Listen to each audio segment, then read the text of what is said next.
Hello, Mustang fans, and welcome to another episode of the Mustang Owners Podcast. I'm your host, John Clore, along with my co-host, Mike Ray. And whether you've known me from my time at Auto Week, or maybe it was Ford Special Vehicle Team, or Ford Racing, or Ford Performance, or know Mike from his days at Team Mustang, or maybe it was Roush, or Celine, or Mustang Owners Club of Southeast Michigan, we want to know your story and what's behind your Mustang love and passion. And tonight, Mike, you told me we have a special surprise guest, so I can't wait to find out who this guest is. Let us know. Fans, you are in for a real big treat tonight. If you don't know, you're going to know. So the one, the only, the guest tonight is no other than our very own John Clore. John, you are the guest tonight, and we are going to interview you. So you just came in with a great introduction saying Auto Week, Ford Racing, Ford Performance, SVT.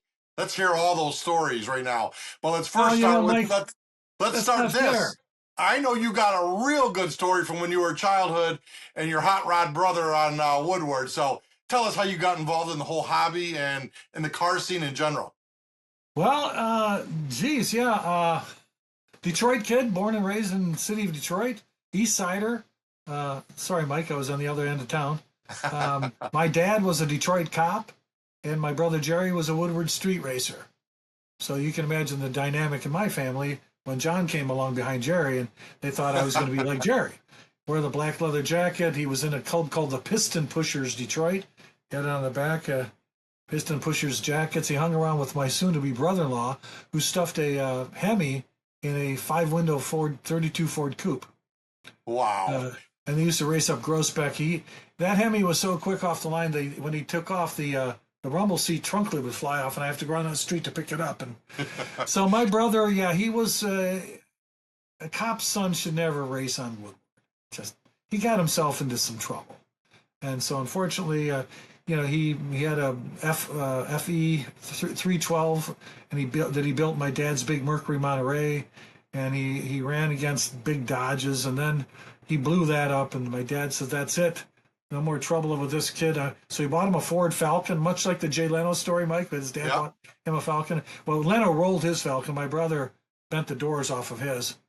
But he just wouldn't stop. He bought himself a 55 Chevy. So those of you who liked American Graffiti and knew the guy who raced John Milner. So it's odd that my brother and my brother-in-law had a 32 Ford and a 55 Chevy, like American Graffiti. So, everybody knows John as the hobby father of the Mustang II, of course.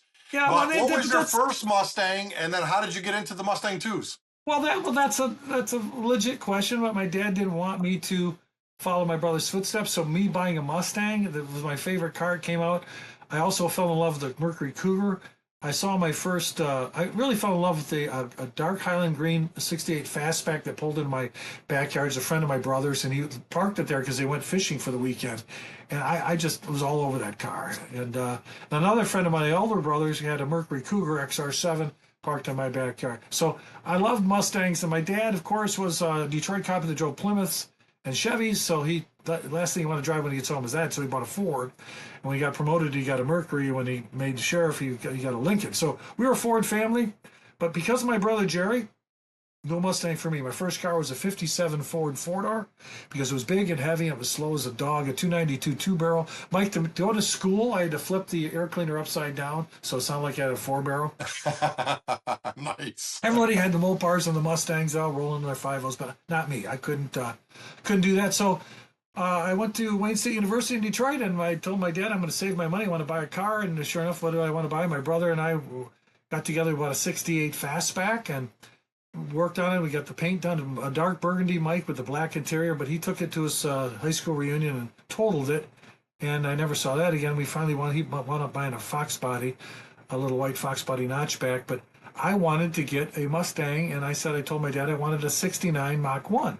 Well, saved my money, rolled up a Detroit roll of $2,000. The car was like $4,500 or so. We went to my dealership with my dad and said, "Dad, I'm not my brother Jerry. I'm not going to get arrested. That's the car I want." Mike, it was red, black, shaker hood, louvers on it, 4-speed. I just had it as the last one.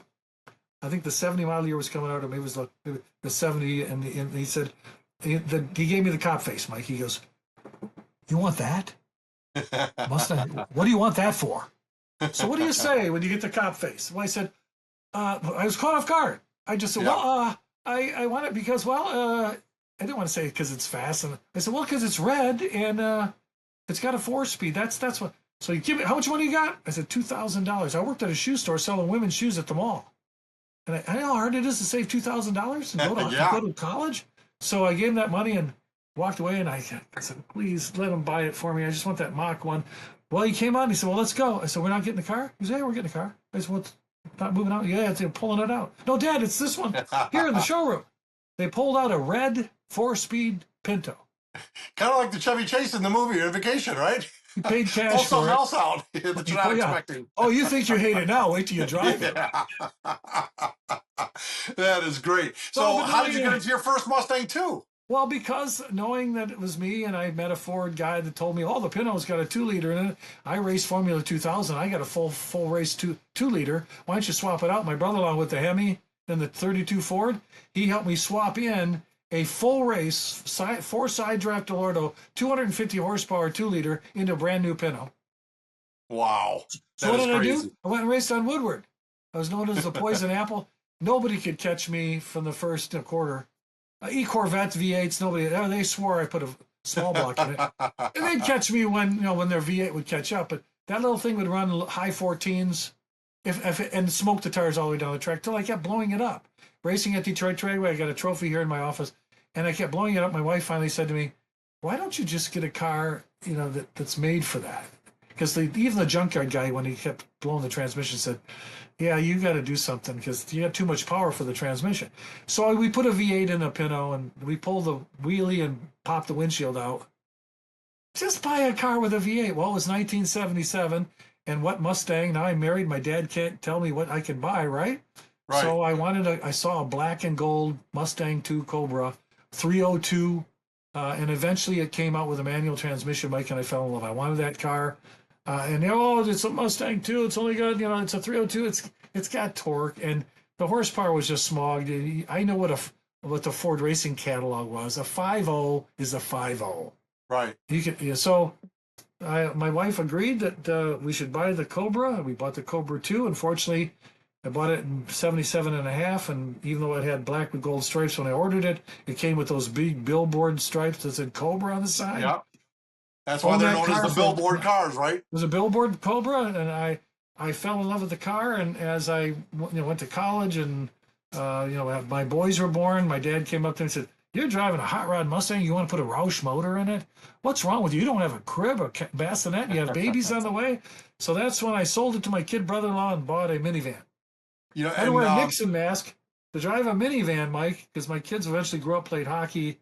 I had to have a minivan, right? So. But the good news is, eventually I wound my way out of Wayne State. I wound up over at the Detroit News. I worked 15 years there. I wanted to be the auto writer there. I was a Ford guy, but the auto writer there is a guy named Bob Irvin. And when I left the Detroit News after 19 years, guess what? He wouldn't retire. He was 107 when I left. So I went to Auto Week magazine. Auto Week was the magazine for the people that had to have their car stuff every week, not every month. So they were already insane people. And I went with my another editor from the news, Jim Sawyer, and we went in there because Auto Week is a bunch of car guys that couldn't make a deadline, that didn't know how to do writing and editing.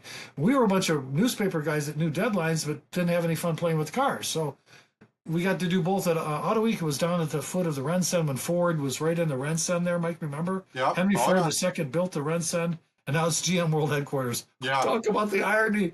Yeah. So I got into it then, and I after 7.5 years or so, being flown all around the world and driving Ferraris, and one night I drive a BMW home, then a Corvette, then a Ferrari, then a Mercedes, and my neighbors would come out and say, "What does your husband do? Is he a drug dealer?" No, he's a car writer. So I couldn't help it. For the 94 Mustang came out, I went to the long lead. I met John Coletti. I saw the new Mustang. Finally, the Fox body had been gone, and met all the Ford guys. And I always volunteered for all the Ford trips. And it was after that when I met the Ford people that I realized I really should be working for Ford. I can't give a justifiable review of these cars when I love them so much. I can't, So sure enough, the very next year, my buddy Jim Sawyer became the PR manager at the Ford Special Vehicle team, and I became the communications guy. They hired me in. I didn't know, I mean, all I knew was I love Ford, and they wanted people from the buff books, Mike. They didn't want Ford people tainted. The guys that drove all the other cars, we were compared to what SVT was like BMWs, and Right. why we were, so I loved that job. I would have worked there for the rest of my life. It was the greatest thing in the world, but who knew that, just 9 years later, we would be disbanded. We were a Right. bunch of crazy cowboys. When the Ford GT program came out, we damn near killed us. We lost our air cover that John Coletti called it, which was Bob Rui and Neil Ressler. And when they retired, new management came in that thought SVT is a bunch of crazy people. You got to go. So when they canned me, I said, okay. They said, what do you do? What does the Bobs do? What is it you say you do, Ron? They gave me that interview. So I said, well, I do the SVT communications, the newsletter, and the website. Oh, okay, you're gone. I go, one thing though, SVT website standalone, it's not on the Ford vehicle site. So if you kill Mike, it's gone. You can't sell the cars. Oh, okay. Why don't you go over to Ford Racing? So I knew Mike when I went to Ford Racing, I had about a year to transfer it over to J. Walter Thompson so that they could water it down and put GT500s on the website. So I had no time to come up with an idea. And the idea was, we had that magazine Inside the Oval. They shut down SVTOA, which you eventually became the director of SVTOA. Yep. So we had to put that in that magazine. And so when Ford got damn near bankrupt in 2008, and we said, no, we're not going to declare bankruptcy. We're going to sell off everything. And they had to kill the magazine Inside the Oval. And SVT Enthusiasts killed the club. And they said, John, I hate to tell you, but we can't do the magazine anymore. We can't afford it. It's a $4 or $5 million thing. And I said, hey, wait a minute. Instead of a magazine, you got to talk to enthusiasts to sell Ford Racing parts. Let's do an email. We'll call it Fast News from Ford Racing. And I'll do everything for the magazine. I'll put it in the email. And it only costs a penny to send it. So that's how I saved my job at Ford Racing. Yeah, that's awesome. And that's when I met you. And then somebody talked me into it. I got so sick of seeing something wrong about Mustang history because we got to meet the retirees, the Hal Sperlichs, the Joe Oroses, the Gail Haldermans, meeting those people and the Art Hydes telling us the real stories, how Titanic, they've all been on the podcast. So that's part of my next question here. Yeah, I was inspired to write a book. I wrote a book, and then who shows up at Denver Ford? Mike Ray. But back to your thing, I got next is a two-headed question. So one, you mentioned about trophies back in the day. The trophy behind you is something very special to both of us. Only about 100 people in the world have that trophy. That's the Lee Iacocca Award. And the real cool story behind that for our listeners is I got to present you with yours, and you got to present me with mine, both as surprises that the other one did not know about. It's the most prestigious award I think we can get in our industry. And true honor, Mike. And we're both also Hall of Famers at the Gail Halderman Museum, too. So the second part of that is our journeys, John, did networking for us everywhere to meet all those people you just named, right? Yeah. So, and then we built a relationship. So look what happened with Mr. Gail Halderman, and tell us about that. Like, all those people that you've got to meet and those personal, true friendships that you've built over all those years with all those amazing people and true Mustang heroes. What does that mean to you from all your hard work from the last 35 years? Well, as being a journalist, you write content, you write copy. Content creation has all been part of my life for Ford SVT and Ford Racing, and now for Ford Performance. That's all. And I was involved with Mike was telling everybody's story. Well, my theory was you don't get people don't come to you and input stories for free. Other websites say, hey, send us your story. Well, running a club, Mike, what was the one thing you'd ask me? Can you send us some content for the newsletter? They don't do that. So my idea, when my bosses at Racing agree with it, go out to where they are. Go to where the customer is. And that's why I got involved with your club. All the people, we had 800 members, 1,600 cars, the stories in that club alone. But every club had that one character, that one guy. There's always somebody crazy. And so I created this program, this Club Connect program, so that I could go meet with these guys, and Ford can support clubs because they are our brand advocates. They're the ones that go, Mike, it's not me and you. It's 50,000 people in just Mustang clubs in the U.S. and a million more on Facebook and other Facebook groups who go forward and drive around on their Mustang every week and get the thumbs up and preach the Ford gospel. So my job was to support them to do that, and that's when I met you, wrote that book, because I learned so much from Gail Haldeman. I was at the Roush Museum doing a book signing when Gail came up to me, and I said, who would you like to make this out to, sir? Some older guy. And he put to Gail Haldeman. To Gail Haldeman? You're Gail Haldeman? He goes, why, is there another one? I go, no. And he says, well, listen, what are you doing after? I said, well, I'm going to go home. He said, no, why don't you go to the Dearborn Country Club with me? I said, because I can't get into the Dearborn Country Club. He said, well, I can. And if you go with me, I'll tell you what you got wrong in your book. You'll never forget that moment for the rest of your entire life. No, but there's a better Gail Halderman story that you got to tell. The movie that we both appeared in, A Faster Horse. If you haven't seen it, watch it now on Netflix, Hulu, whatever it's on. It's not on Netflix. You can catch it on YouTube. You can Google Faster Horse, and it's on YouTube. The full movie is on YouTube. Yeah. So Gail and I became great friends. Here's the difference with that movie, though. I got filmed for 13 hours. I was in it for 13 seconds. John was in it for 95% of the movie, and let's get to the story about Gail Halderman at the viewing. So Halderman tells me all this stuff. I get to meet Spurlick. All his friends, everybody in the original team, all these original guys that were still around. And I thought, oh my God, the Mustang history is not what people think it is. So I did that Mustang Dynasty book, met you, Mike, and then Gail. And then what happened was, to be perfectly honest, I started understanding that what Ford has in the archives is just what people put in there, and the real story is the guys who were there. And that's when I brought Gail to your show, I think when you had the 1,000 cars. Yeah. You met Gail, and I put my arm around Mr. Haldeman, and I said, Gail, look at out here, 1,000 Mustang. When you drew that car back in 1962, did you ever dream anything like this would happen? And he just had that giddy laugh. He's just looking over all your cars you had on the back lot at Ford World Headquarters, and he was smiling. And I said, just think, Gail, if he had drawn a turd, no one would be here. Yeah, it was the greatest moment. And he laughed so hard at that. And then he started calling you up. We'd go to the Miller's Bar and have trade stories while we learned so much. And we started the journey to the barn. He did. From that day. And I actually caused him to turn his old seed barn where he retired to down in Tip City, Ohio, into his man cave and created the museum, helped Karen create that. And Mike, that's why you're the first Hall of Famer in there, because he believes so firmly in what you do and with the clubs. He believed the clubs, like Mr. Iacocca believed that the clubs and the people in the hobby deserve some recognition. So, long story short, which is impossible at this point, the coolest thing about that ever happened is that when we hung out with him for a while, yes, we were the one to open the doors to the producers of that movie. They didn't know who to talk to, Mike. They talked to me and you, and they said, who do we talk to? Well, it was Parasek, and then you got to do Nair and Hao Tai Tang and Hal Sperlich and Gail Haldeman, Jack Tellner. We were the ones that set all that up for that movie. Yes. And we thought, what are we doing this for? Well, you'll be in the movie. And Mike, you had 13 hours. I only filmed me for like 3. But you were in for almost all 3. No, so the greatest thing was we got in the Faster Horse movie, and if you haven't seen it, do yourself a favor after you're done listening to the Mustang Owners podcast, go onto YouTube, click on A Faster Horse, and watch that movie. It's the only Hollywood movie that was ever made of the making of a new generation Mustang.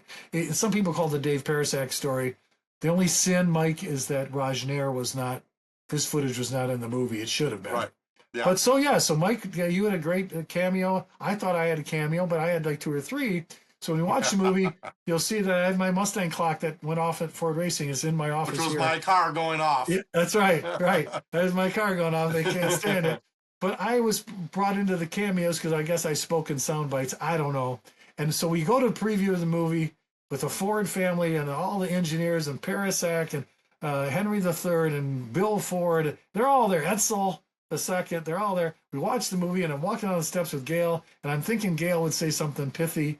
I said, so Gail, what did you think of the Faster Horse movie? And all the Fords stopped on the stairwell, turned around and looked up at Gail, and Gail looked at me straight in the eye and said, too much chlor, not enough Halderman. The greatest story ever. And I have a sign while the here. Ford family looks on. Yeah, I have a sign that Karen and Lauren Halderman gave me that says too much chlor, not enough Halderman. So that relationship, Mike, yeah, that got us into your club is probably the only ones that can have 15 or 20 people from the Mustang. You called them Mustang Heroes. The night Yes. you surprised me, and I surprised you at your own show. Yeah. And I was reading up using words that you would use, and you say, "Who is he talking about?" Yeah. It's Yeah. me, and you're getting. Well, when you surprised me at your, was it the 50th Mustang Heroes Banquet. the Yes. Heroes Banquet at the Ford Event Center Yep. in Dearborn? Next to you had 6 vice presidents there and 50 Ford heroes, and you got me up on stage, and damn near, for the first time in my life, I was speechless. That was awesome, and one of our most famous pictures of all time is with me, you, and Dave on the milk crate up Yeah. on that stage Well, when you were getting your award, and that was absolutely truly amazing. but it's a miracle I still talk to this guy because he's running this club, and he shows me, hey, guess what we're going to do? I said, what? We're going to have a club meeting next week. Okay, well, great. It's going to be at Ford World headquarters. No, where's the club meeting? We're going to have the auditorium at Ford World. You can't get the auditorium. Oh yeah, we got it. What? Yeah. And I went, guess who's going to be there? Mark Fields and Edsel Ford and Bill Ford. And he's going down the list of all. I go, what? He goes, yeah. So the night before the club has the meeting there, Mike calls me and goes, yeah, listen, I want to need some bios on all these guys. He sent me a list of like 20 Ford executives. I go, you need what? He goes, I need bios. He goes, when? He needs to by tomorrow. I go, what? So Mike, I write these Greatest story ever. No, and then Mike mocks them, shows up at their club meeting at the Ford World headquarters, and you have to have your badge to get in because that place was packed. Every member missed that as an idiot. You never get to get inside of it. 450 plus at that one meeting. guy walks in and doesn't have a badge, and who was it? April Zygmunt. April Zygmunt. Your social director says, "Excuse me, sir, you can't get in. You don't. Where's your ID? Well, I don't have a Moxham badge. Well, then you can't go in." And he said, "But my name's on the building." Who was Greatest he, story ever, right? Edsel Ford. They wouldn't let Edsel Ford in your meeting. Why not? What's wrong with Moxham? So that's why it's a miracle I even got involved with your club, but and it's been a ride ever since. And then of course, like you say, we work together with you at Roush and Celine, and even now with blowing these cars out, and me at Ford Performance doing the movie together, working now with Ford to try to get cars for them. They're thinking Club Connect's going to move on to something new, and you and I started this podcast because we have some other ideas how we can relate and tell the Ford stories, Mike. But that's basically how I got involved in this mess with you, and there's just no getting out. Yeah, and it's good, and I think our future is going to be very, very bright. So, what a great time doing this. The fans asked us to do this, and it was so enjoyable. Me and you have both heard each of our own stories, but the rest of our listeners haven't. So it was great to be able to share those stories with them. Well, thanks, Mike. I felt honored to be one of your special guests on the Mustang Owners podcast. So now everybody knows our story. But Mike, that's just another reason why they need to send us their story. If they have a question or a concern or a comment, they can send it to me. Use my home email address, jclor, C-L-O-R, at carsincontext.com, or you can use the Ford email, clubhub@ford.com. Let us know what's on your mind. We will get those stories told on the Mustang Owners podcast. We're the only interactive one out there. Let's make it happen for you because, Mike, we love sharing what we love, which is Mustangs. Yep, that's it. Thank you so much for being a great guest and host, and take us out of here. Well, that means you just have to make sure you subscribe to the Mustang Owners podcast on YouTube or Spotify. Click the notification bell and make sure you wear your Mustang Owners podcast gear that Mike wears every time out. It's available on svtstore.com. And so until next time, we'll just have to catch you down the road.